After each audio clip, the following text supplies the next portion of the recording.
and the 10th of Ramadan coincides with one of the most important wars that Egypt launched, which is the 6th of October War 1973, where Egypt and Syria launched a surprise attack on Israel and regained the lands that Israel has took from Egypt. This war is very important as it reshaped the history of Egypt. To know more about the importance of this day and the importance of this war, we are joined by Major General Hussien Abdel, and he is a strategic expert, and he's the first one, of course, to cross the canal. Hello, sir, and welcome. Welcome with us, and happy Ramadan. First of all, you were the first to cross the Suez Canal. What was your feeling stepping on the land of Sinai after years and years of it being occupied? First of all, let's take this opportunity to congratulate the Egyptian people, the armed forces, my colleague, the heroes of October, and all to remember with high respect and appreciation our martyrs who sacrificed themselves defending of this country and making this glorious victory. May their souls be rested in heaven, inshallah. Regarding your question, my feeling really was very significant because this moment, was very, very special to everybody in the armed forces. Is a very, very much awaited moment. We spent 6 years, waiting for this moment. So when it comes, we're very happy because we get the chance, to prove ourselves as Egyptian and to restore our occupied land and also our dignity. That was very important. So we get it. We get the order. We were very happy. And if you look at the soldiers' eyes, you cannot notice any fear or any hesitate. All of them was expressing their happiness with this moment and their determination to do the job as it should be. Sir, it was the 10th of Ramadan, and soldiers and majors, of course, were fasting during this day. So, and of course, they are launching an important war against an enemy. So, can you describe the moment? Regarding Ramadan, Ramadan for all of us is a spiritual feeling. We have a spiritual feeling in this occasion.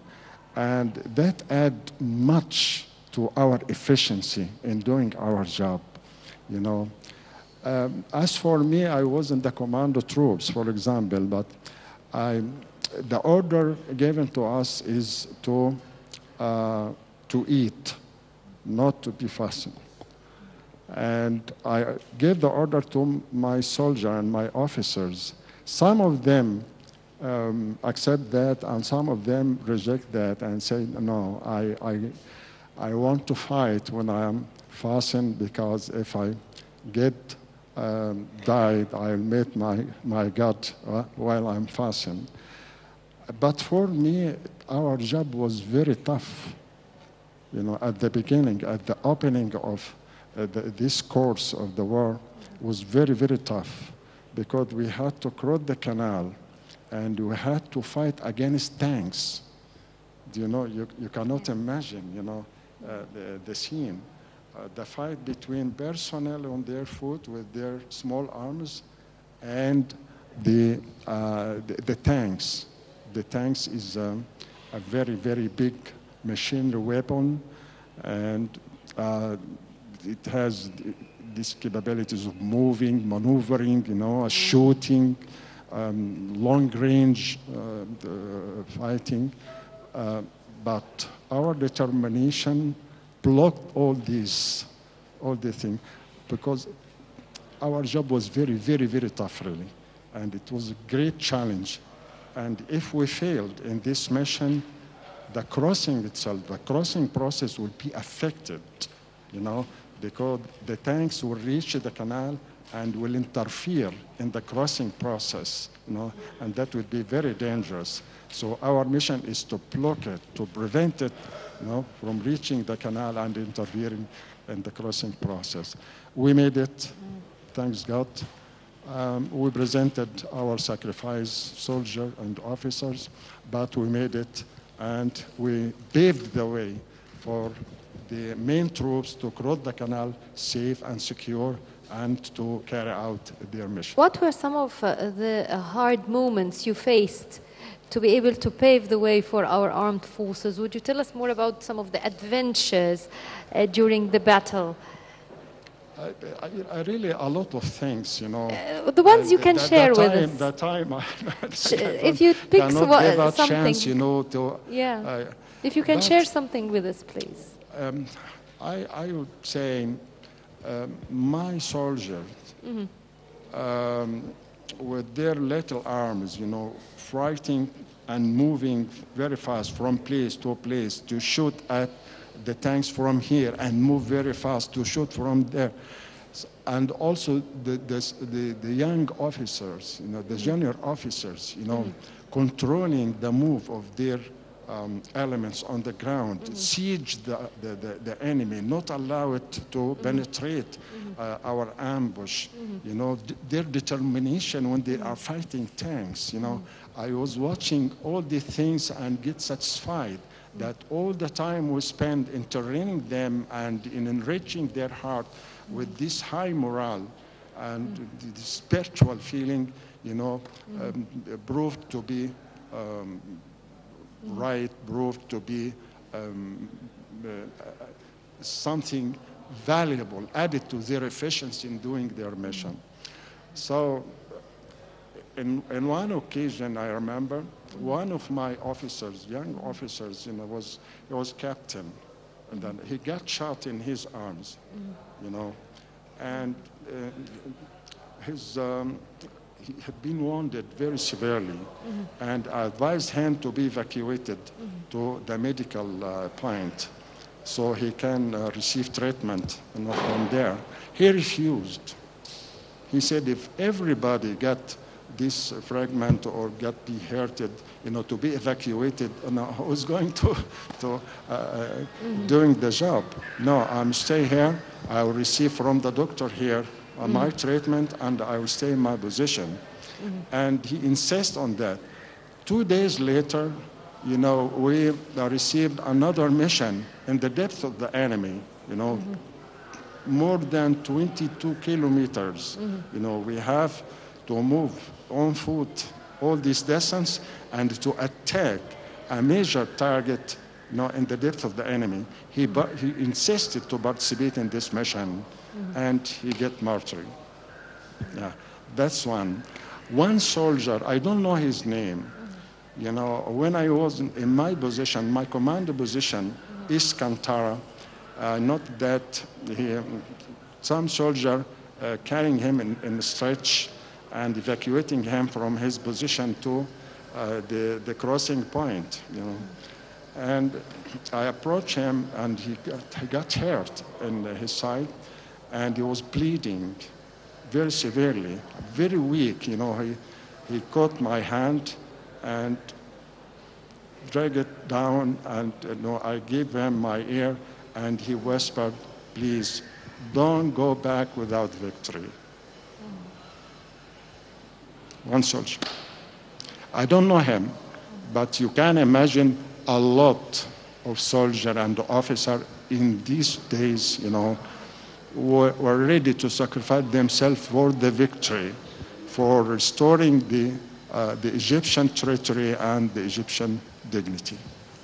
Sir, the victory, of course, it was a very important moment, not only for the people who were in this war, but for Egyptians and, of course, the Arab world. So can you describe the moment of victory in the battlefield? When you see the troops, coming down from west to east, and all the area is the canal, being, covered with a lot of units, with a lot of tanks, with a lot of artillery, and moreover, now we were able to defend of the bridgehead we established, and destroy many, many tanks and many, many units of the enemy. And if you read the books, issued after the war from the Israeli side, they will tell you this was the worst day in Israel's life since the establishment of Israel, 1948. A lot of casualties, a lot of the tanks being destroyed, a lot of strong points gave up. So we were very strong, until the intervention of the United States behind Israel, which created this gap, West Canal. And despite all of these things, Israel, confessed that they have been defeated. Clearly, they have been defeated in this war and received a lot of casualties. So that makes you very proud of all, the action we made, and everybody participating in this war, should feel proud of being a man in this war and playing his role as Egyptian, as a Muslim, as a human, seeking for liberation, seeking for his dignity to be maintained, his country to be safe, and these valuable things, everybody should feel proud of it. Well, nowadays our youth are more involved into the social media. They are more involved into other things than remembering these glorious days. So how can we keep the memory and of the victory alive among especially our youth? As a matter of fact, it is educational matter, cultural matter, media matter, all these methods should play their patriotic role in keeping this victory alive in the memory, in the heart, of the generation after generation, So it should be a way, to this event to be a part of the curriculum, in the schools, in the university, I would say being here with you, for example, it is just try to remind, to refresh, the Egyptian memoir about these events, and to tell the generation that we were in a very, very hard and very, very tough time, but also we always able to overcome such challenge and to maintain our safety and security and not allow anybody to jeopardize our national security. So it is a message. This message should be given to the teacher, to the media, to the people responsible for culture, for example. It's very, very important to be a comprehensive effort to maintain such great victory, among our people, generation after generation. It's something, you cannot drop it from your history. It is one of the pride period in your history, and this should be maintained. Sir, if you'd like to tell your children and grandchildren about the October War, what you're going to tell them? The advice? Your children and grandchildren about the war, if you'd like to describe them, this war, what you're going to say? The war was very, of course, it's very tough. It's very tough. It's very unique period in your history. But it is a challenge, for the people, if you have a strong will, if you have a strong determination, if you feel this patriotic feeling about your country, you should keep your country in your heart, not allow anybody to harm it, to jeopardize it, and be ready to sacrifice whatever needed to maintain such valuable things. That's why you are human. That's why you are Egyptian. To express yourself, your metal as Egyptian, you should keep your country in your eyes, as we did in October and in our generation. And to work hard, to try to develop your country in your position, in your stage, and if the time comes to defend of this country, be a good soldier, defending of this country, take the lesson from our generation, and whatever challenge you may meet in the future, with this determination, with this sort of feeling, you'll be able to defend your beloved country, Egypt. And that's the job actually and the role of the army till now. And we can see how the armed forces and the Ministry of Interior, both the army and the police are conducting a fight against terrorism, the comprehensive Sinai 2018 as well. How can we support the army in its fight against terrorism? I think the army and the police now, they know what they are doing. Yeah.